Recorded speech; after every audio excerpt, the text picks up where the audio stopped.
నమ్మదగిన యేసు నామములో శుభములు పలుకుతూ నేటి బంగారు పరుగు ధ్యానంలో ఆత్మీయ సత్యవాక్య పరిగలు అనే అన్నీ కూడా సమకూర్చి ఒక పుస్తకంగా వేయమని ఎందరో మరి బిలీవర్స్ కోరగా 1500 పాయింట్స్ అన్ని సేకరించి మా పబ్లిషర్స్ ఒక పుస్తకంగా చేశారు. దాని పేరే ఇది. దానిలో ఉండే కొన్ని మంచి అనుభవాల్ని నాకు ఇష్టమైన కొన్ని పాయింట్స్ మీతో చెప్పుకోవడానికి ఇష్టపడుతున్నాను. వారు క్రీస్తుని నమ్మిన వారి జీవితాల్లో ఉన్నతమైన భావాలు, సహృదయత, సరళత, ఎదుటివారిలో మంచిది గుర్తించే నేర్పు, ప్రోత్సహించే తీరు ఉంటాయి. వారు సదా బైబిల్ పఠనము, ప్రార్థన, విశ్వాస విరుద్ధ సహవాసం కలిగి ఆనందంగా జీవిస్తారు. 2, క్రీస్తు హస్తము తన నమ్మిన వారి వెంట ఎల్లప్పుడూ ఉంటుంది.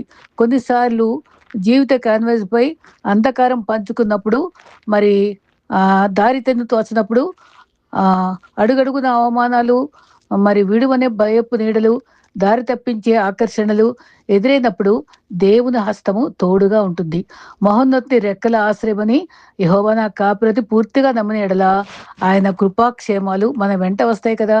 క్రీస్తు వెలుగై ఉన్నాను అన్నారు. దేవుని శక్తికి లోబడితే మన జీవితాల్లో అనుముకున్నటువంటి చీకట్లు తరిమి కొడుతూ వేల విద్యుత్ దీపాల కాంతి జీవితంలోకి ఆహ్వానించవచ్చు. పెను తుఫాలకు సైతము మరి కృంగిపోక, లొంగిపోక, క్రీస్తు అనే బండపై స్థిరంగా, దృఢంగా నిలిచే జీవిత యాత్రను కొనసాగించుదాం. మన జీవితంలో ఎందరో మనకు స్ఫూర్తిస్తారు, సహాయపడతారు. మనకొందరు సహాయం చేస్తూ స్ఫూర్తిని అందించాలి. పిడికెడు ధనము, పరిచయాలు ఆపదలో ఆదుకుంటాయి. జీవితాలు సుఖమయం మరి చేసుకోవాలంటే మంచి స్నేహితుడైన క్రీస్తు సదా స్మరించాలి. యేసు మితిలేని దయచేత హత్తుకొని ప్రేమిస్తాడని నమ్మి స్తుతించాలి.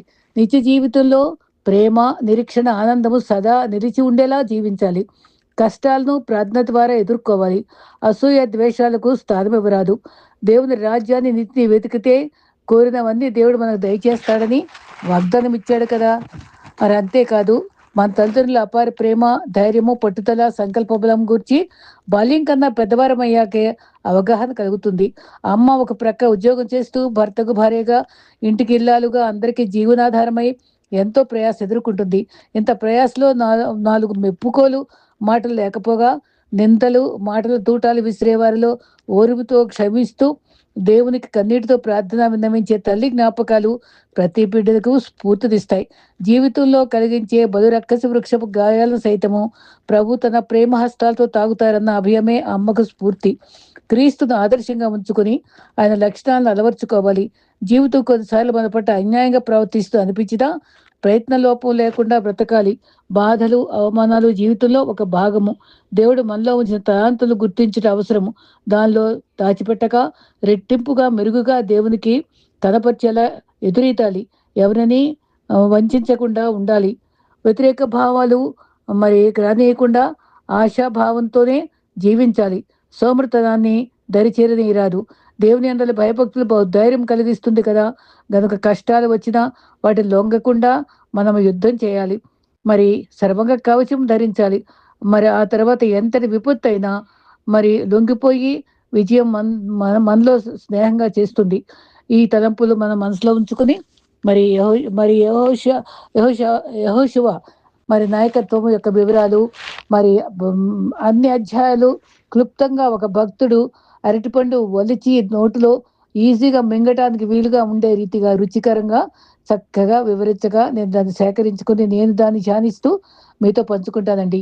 పంచకాండాల తర్వాత ఆరంభము ఎస్తేర్ వరకు 66 పుస్తకాల్లో చరిత్ర పుస్తకాలు 12 ఉన్నాయి. మొదటిది యెహోషువ. ఆ గ్రంథానికి ఆయన పేరే ఉంది. ఆయన 7 జాతుల ప్రజల తరిమి కొట్టాడు. 12 గోత్రాల వారికి మరి స్థలాలు విభజించి ప్రతిభ పొందాడు. యెహోషువ అంటే హోషియా అసలు పేరు. అది కనాను దేశానికి వేగు పంపించగా కాలేబు, యెహోషువాలు వెళ్ళారు కదా.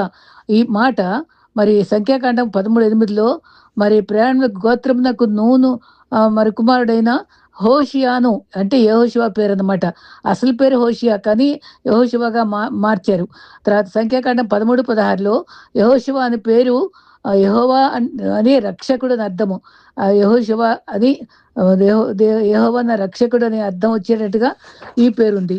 మరి దాన్ని జే జేఈఎస్ఓయుఎస్ ఇదే దీంతోటి అది రక్షకుడు యేసు అని అర్థం వచ్చేటట్టుగా మాటలోంచి వచ్చిందండి.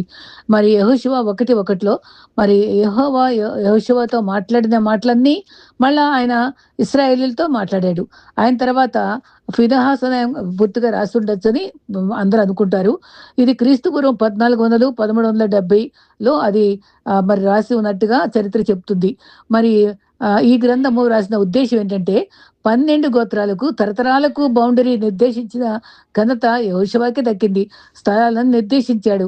మరి యోసేపు గోత్రానికి మరి లేవీయులకేమో గోత్రం అందించకుండా వాళ్ళని కేవలము యాజకులుగా ప్రత్యేకించి మరి యోసేపు యొక్క ఇద్దరు కొడుకుల పేర ఎఫ్రాయిము, మనష్షే వాళ్ళ పేర 2 విభజించేటప్పటికి 12 సరిపోయినాయి. వాళ్ళకు కూడా స్థలాలు ఇచ్చారనమాట. మరి లేవీయులకి ఏమీ ఇవ్వలే కానీ ప్రత్యేకించి యాజకత్వం ఇచ్చారు.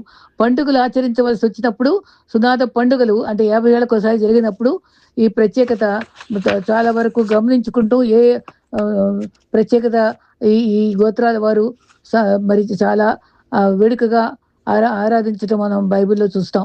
ఏ రాజులను ఓడించారో మరి ఎన్ని వివరణ ఉంది. 7 రకాల రాజ్యాంగాన్ని మరి ఉన్నత దేవుల్ని జయించి మరి సూర్య చంద్రులను కూడా ఆపగలిగిన యుద్ధాలు చేసింది ఈ యెహోషువ ఘనతే. నీతిమంతులు వెలుచూపును బట్టి కాక విశ్వాసం బట్టి జయిస్తారు కదా. మరి వారిలో యెహోషువతో పాటు సమకాలికుడు కాలేబు ఉన్నాడు. అది I can do all things through Christ అన్నట్టుగా ఈయన నేను సమర్థవంతుడిని, నేను 40 ఎప్పుడు ఎంత శక్తి ఉందో 80 ఎప్పుడు కూడా అంతే ఉంది. నాకు ఏ ఏ ఏ స్థలం ఇచ్చినా నేను ఎక్కిపోగలను అని ధైర్యంగా అసలు ఆయన గురించి చాలా మంచి మాటలు చెప్పగలిగారు. ఆయన సాక్ష్యం గొప్పది. ఆయన యోధుడు. మనకు ఏ భూభాగం ఇచ్చినా సమర్థంగా అంగీకరిస్తా అని చెప్పి చక్కగా ఛాలెంజ్ చేశాడు. మరి ఇక్కడ దీంట్లో మేము యెహోషువ చెప్పిన మాటల్లో మిమ్మల్ని విడువను ఎడబాయన వాగ్దానం ఇచ్చాడు కదా. 500 సంవత్సరాల క్రితము అబ్రహాము చేసిన నిబంధన ఇక్కడ ఆదికాండం 12లో చెప్పినట్టుగానే ఈ అధ్యాయంలో జరగటం చూస్తాం. సఫలత జరిగింది. 430 సంవత్సరాలు ఐగుప్తు బానిసత్వంగా ఉండిన తర్వాత వీళ్ళు మరి ఈ రకంగా దగ్గర దగ్గర 500 సంవత్సరాలు వీరితో గడిపిన అనుభవాలు వారి చరిత్రలో చూస్తాం. మోషే చనిపోయిన సమయంలో మరి చూపు తగ్గలేదు, అంత ఆరోగ్యంగానే ఉన్నాడు. మరి దేవుడు ప్రత్యేక ఉద్దేశంతో ఆయన తీసుకుని మరి సమాధి కూడా ఆయనే చేశాడని చెప్పుకుంటారు. అయితే దేవుడు బలపరిచిన నడిపించేటువంటి అనుభవంలో మరి యెహోషువ 1:6 నిన్ను విడువని ఎడబాయను, మరి నిశ్చయముగా నువ్వు స్వాధీనం చేసుకుంటావని అభిమిచ్చాడు. కాబట్టి యెహోషువ బహుధైర్యంగా ముందుకి సాగిపోయాడు. ఈ రకంగా యెహోషువతో చెప్పిన అధ్యాయాలు 24 అధ్యాయాల్లో వాగ్దానం క్రియారూపకంగా నెరవేరిన రీతిగా నోటితో చెప్పాడు కానీ క్రియారూపకంగా మరి అధ్యాయం చివరిలో జరగటం మనం ఆశ్చర్యపరుస్తుంది. మరి అనేక యుద్ధాలు చేసి జయించిన అనుభవాలు కూడా యెహోషువకు ఉన్నాయి. మరి ఆ 12 గోత్రాలకి చక్కగా గొడవ లేకుండా సమాధానంగా ఎవరు పేచి పెట్టకుండా చక్కగా విడమర్చి దాన్ని సరిహద్దులు ఏర్పరిచాడు తను. అయితే యెహోషువ 24:15లో వాళ్ళతో చివరి రోజుల్లో ఎంత మంచి మాటలు చెప్పాడండి. మీరు ఎవరినైనా సేవించండి కానీ నేను నా ఇంటివా నేనైతే, అక్కడ కీర్తనలో కూడా దావీదు చక్క మాట అంటాడు, నేనైతే మందిరంలో ఒలివ మొక్క ఉంటాను, ఆ మందిరంలో నివసిస్తానని చక్క నేనైతే. మనం కూడా ఎవరెలా ఉన్నా ఉన్ని వాళ్ళు తాగని ఏమన్నా చెడు సహవాసాలు ఉన్నాయి, నేనైతే అవి ముట్టను అని చెప్పగలిగిన సాక్ష్యాలు ఉంటాయి మనకి. అలాగే నేనైతే నేను నా ఇంటి వరను యెహోవాను సేవిస్తాం. మీరు ఎలా ఉండండి, ఎలా సేవిస్తారో నాకు అనవసరం, నేను మాత్రం సేవిస్తాను, కానీ మీరు దేవుణ్ణి మాత్రం వదిలిపెట్టద్దు అని చక్కగా హెచ్చరించాడు యెహోషువ. మరి ఆ రకంగా మరి మంచి నీతి గల భక్తి గల కొందరు మాత్రమే మనకు కనబడతారు. మిగిలిన వాళ్ళు కొన్ని అపశృతులతోటి జీవితాలు కొంత కలుషితం చేసుకొని పశ్చాత్తాపంతో సరిచేసుకున్నారనుకోండి. కానీ యెహోషువ, దానియేలు, యోసేపు, యోబు, తక్కువ మంది మాత్రమే మరి నిర్దేశులుగా ఉన్నారని గమనించగలం. కొందరు భక్తుల్లో తొట్టుపాట్లు, పొరపాట్లు చూడగలం. 2, 3 ఇద్దరు ముగ్గురిలో ఈయన నీతిమంతుడిగా ఉన్నట్టుగా లెక్క. యెహోషువ ఒక్కడే గొప్ప నాయకుడు. 24 అధ్యాయాల్లో కూడా 2 భాగాలు చేయగలం. 1-12 వరకు ఒకడు జయించటం, ఆ తర్వాత చీట్లు వేసి విభజించటం, ఈ 2 భాగాలు. 1-12 వరకు జయించే భాగాలు, 13-24 వరకు వాళ్ళు విభజించబడిన స్థలాలు ఎవరెవరికి ఎలా కేటాయించారో అవన్నీ వివరాలు చక్కగా ఉన్నాయి. ఆ రకంగా అది మనకి అధ్యాయం అంతా మనకి నోటికొచ్చేసేటట్టుగా ఉందండి ఈ సమాచారం. తర్వాత మరి ఒకటో అధ్యాయంలో ఒక్కొక్క అధ్యాయం చూద్దాం. ఒకటో అధ్యాయంలో మోషే తర్వాత చక్కటి మాటలండి. ప్రతి విశ్వాసి ధైర్యం కలిగించే మాటలు. యెహోషువతో మోషేకి నువ్వు తోడుగా ఉన్నట్టుగా నీకు కూడా తోడుగా ఉంటాను నేను అని ధైర్యపరిచి వాగ్దానం ఇచ్చి నాయకుడిగా మరి స్థిరపరుస్తాడు దేవుడు. రెండో అధ్యాయంలో యెహోషువ కానానుకు వేగుల వారిని 12 గోత్రంలో ఒక్కొక్కరిని పంపితే ఈ చివర మరి కాలేబును యెహోషువ కూడా మంచి సమాచారం తీసుకొస్తారు. ఈ మిగిలిన వాళ్ళందరూ వాళ్ళు చాలా దేహం కలవారు, మేము మిడతలు తాగున్నాం, భయపడిపోయామని చాలా పెరిగితనంగా చెప్తారు. వీళ్ళిద్దరూ మాత్రమే మనం తప్పకుండా జయిస్తామని ఎంతో ధైర్యంగా చెప్పినటువంటి విశ్వాస వీరులు వాళ్ళు. మూడో అధ్యాయంలో చక్కటి సందేశం అండి. రాహాబ్ చెప్పింది. వేష అయినప్పటికీ అది వేగుల వారిని రక్షించింది. మరి మేము నీ దేవుడి గురించి చెప్తే మేము భయపడిపోయాను. నేను ఎంత గొప్ప కార్యాలు చేశారు, మీరు మళ్ళీ ఇది స్వాధీనపరుచుకుంటారు నాకు నమ్మకం ఉంది. అప్పుడు నన్ను నా తోబుట్టువుల్ని అంతముల్ని ఎన్నో లిస్ట్ ఉందండి.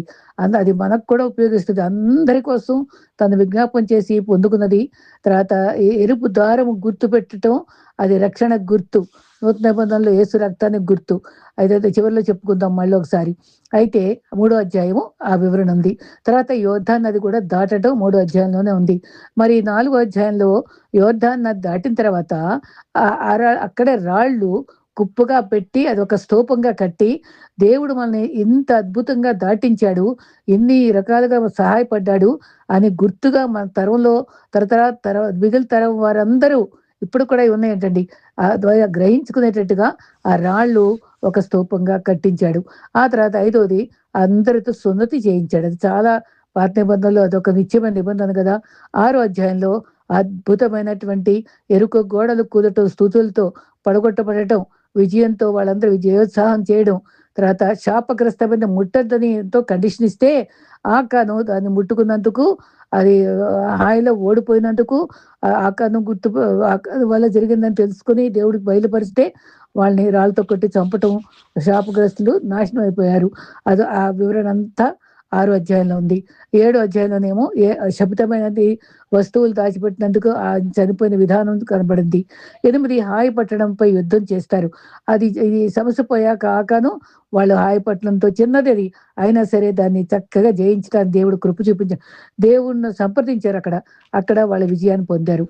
ముందెళ్ళేటప్పుడు వాళ్ళని సంప్రదించడం జరగల.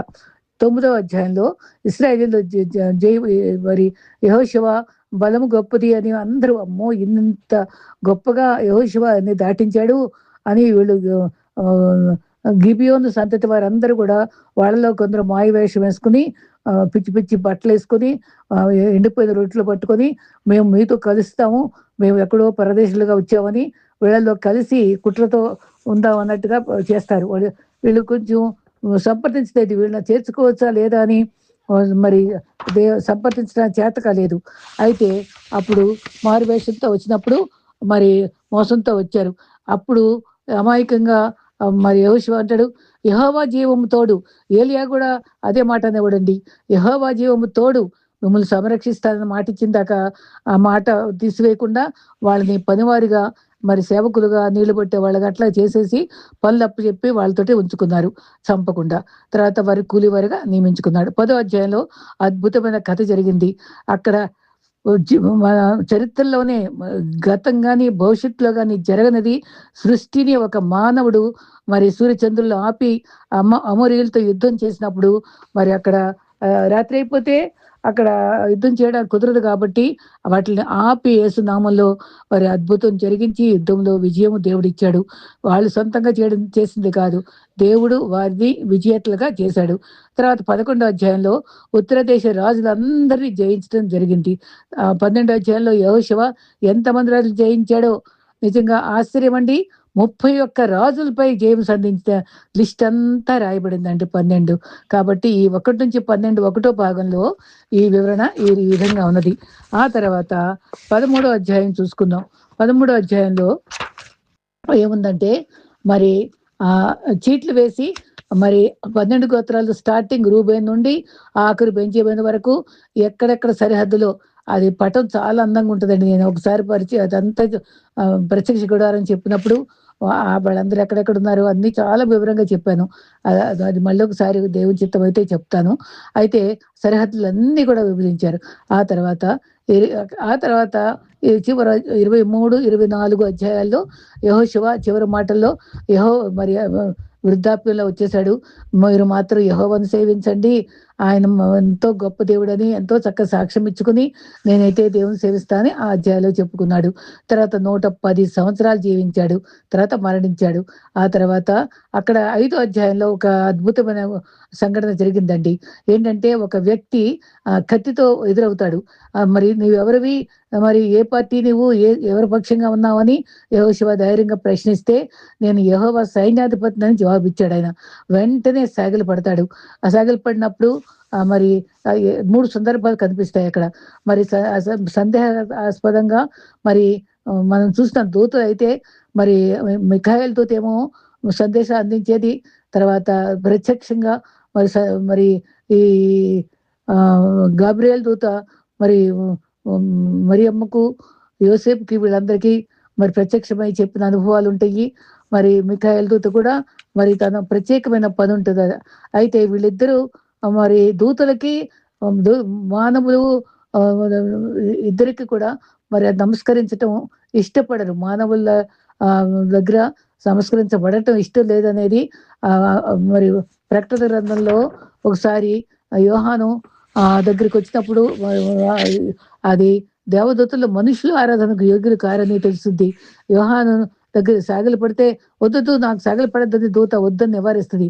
కాబట్టి ఇక్కడ దూతలు కాదు వారు. అలాగైతే ఎవరు త్రిత్వంలో ఎవరెవరై ఉంటారు? యెహోవా అంత ఈజీగా కనబడ్డు. తర్వాత కత్తి పట్టుకుంటే అది ప్రకటనలో యెహోవా రెండవ రాకడలో క్రీస్తు ఖడ్గంతో ఉన్నట్టుగా వర్ణంలో ఉంది కాబట్టి అది క్రీస్తు అవ్వచ్చు అనే ఊహ. అయితే పరిశుద్ధాత్మ కాకపోవచ్చు. మరి యేసుక్రీస్తే మరి మనిషి రూపంలో వారికి అక్కడ నిలబడినట్టుగా 5వ వచనంలో ఉంటుందండి. అయితే మరి 5వ అధ్యాయంలో వివరణ ఉంది. రెండో రాకడ క్రీస్తు.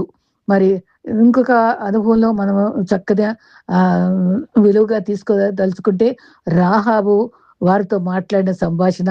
తర్వాత రెడ్ దారము క్రీస్తు రక్షణకు సూచన. అది క్రీస్తు యొక్క రక్తానికి న్యూ టెస్టమెంట్ లో దానికి అన్వయించుకోవచ్చు. వీరదారము యెహోవాను మరి యెహోషువ దగ్గర నేర్చుకుంది. అక్కడ మోషేకు దేవునికి కూడా విధేయత చూపాడు.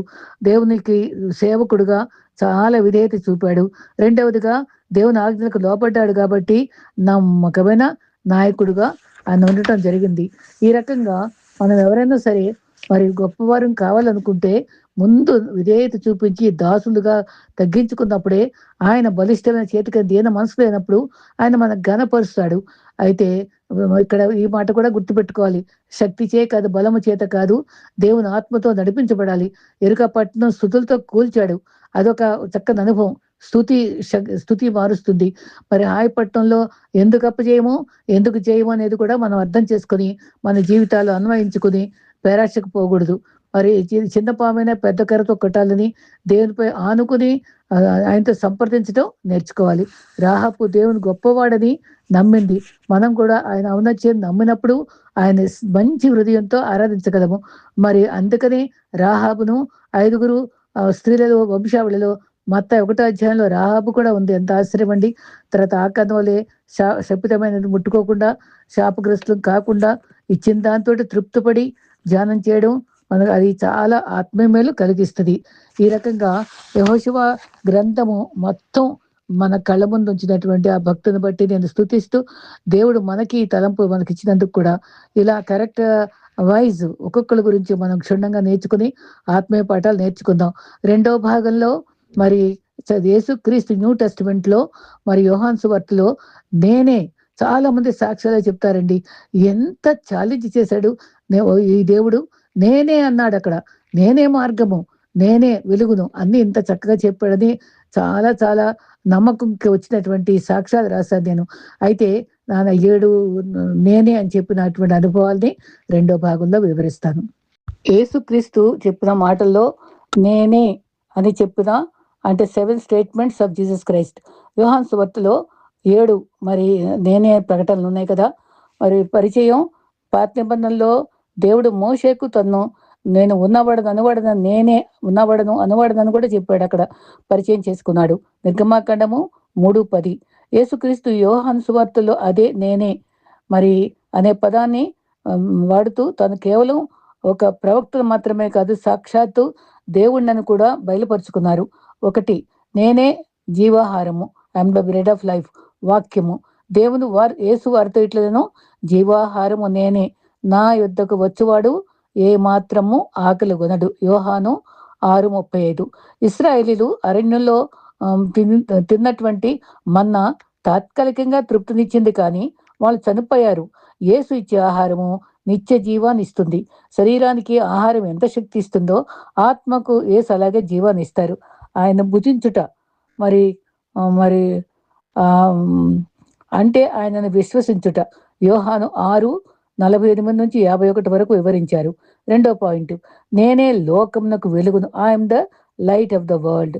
వాక్యము నేనే లోకమునకు వెలుగును, నన్ను వెంబడించువాడు చీకటిలో నడవక జీవపు వెలుగును కలిగి ఉండును. యోహాను 8:12. చీకటి పాపానికి అజ్ఞానానికి సాదృశ్యము, వెలుగు సత్యానికి పరిశుద్ధతకు సాదృశ్యము. వెలుగు లేని చోట జీవం ఉండదు. క్రీస్తు మన హృదయాల్లోనికి వచ్చినప్పుడు మనలోని అంధకారం తొలగిపోయి దేవుని మార్గం మనకు కనిపిస్తుంది. 1 యోహాను 1:5. కీర్తనలు 119, 105. మూడవ నేనే గొర్రెలకు ద్వారమును, I'm the door of the sheep.